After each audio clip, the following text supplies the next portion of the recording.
This video is about Dr. Jose Rizal romantic interlude in Japan. In February 28 to April 13, 1888, he was enchanted by the natural beauty of Japan, the charming manners of the Japanese people, and the picturesque shrines. He proceeded to Tokyo and took a room at Tokyo Hotel, where he stayed from March 2 to 7. He was visited at his hotel by Juan Perez Caballero.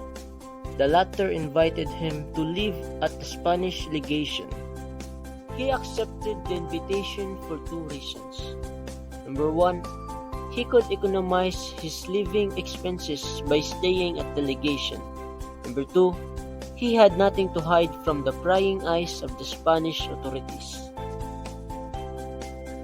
During his first day in Tokyo, Rizal was embarrassed because he did not know the Japanese language. So he decided to study the Japanese language. One spring afternoon, a few days after he had moved to the Spanish legation, Rizal saw a pretty Japanese girl walking past the legation gate.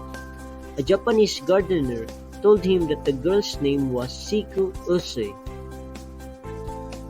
The following afternoon, Rizal and the Japanese gardener waited at the legation gate and watched for the girl. As she approached, he took off his hat and politely introduced himself.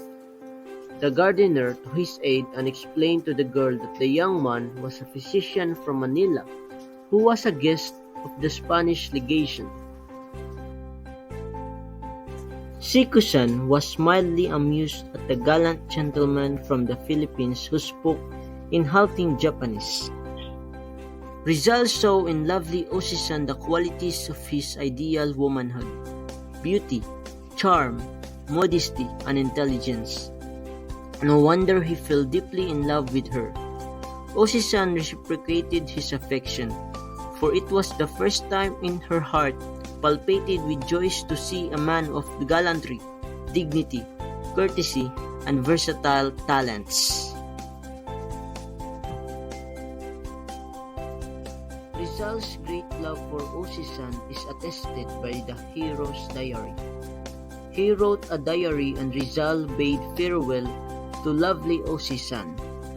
On April 13, 1888, Rizal boarded the Belgium, an English steamer at Yokohama, bound for United States. As everything on earth has to end, the beautiful romance between Rizal and Ose-san inevitably came to a dolorous ending. Sacrificing his personal happiness, Rizal had to carry on his libertarian mission in Europe.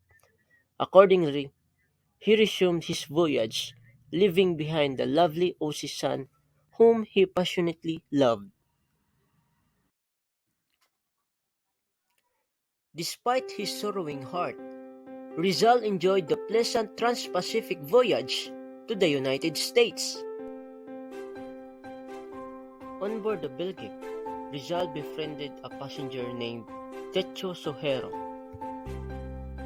Techo Sohero is a fighting Japanese journalist, novelist, and champion of human rights, who was forced by the Japanese government to leave the country. Rizal told Techo the story of his life's mission to emancipate his oppressed people from Spanish tyranny and of the persecutions which he and his family suffered from the vindictive Spanish officials and bad friars.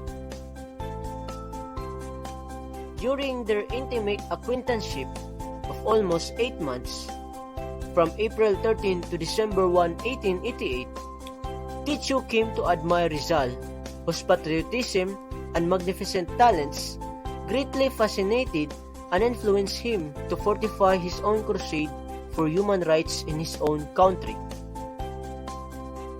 In 1889, shortly after his return to Japan, Techo published his travel diary which contained his impressions of Rizal. In 1890, he was elected as member of the lower house of the First Imperial Diet, or the Japanese Parliament, where he carried on his fight for human rights.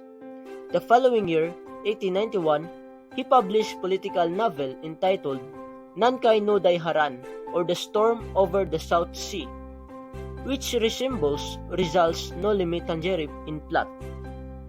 3 years later, in 1894, he published another novel entitled O Unabara, or The Big Ocean, which was similar to El Filibusterismo.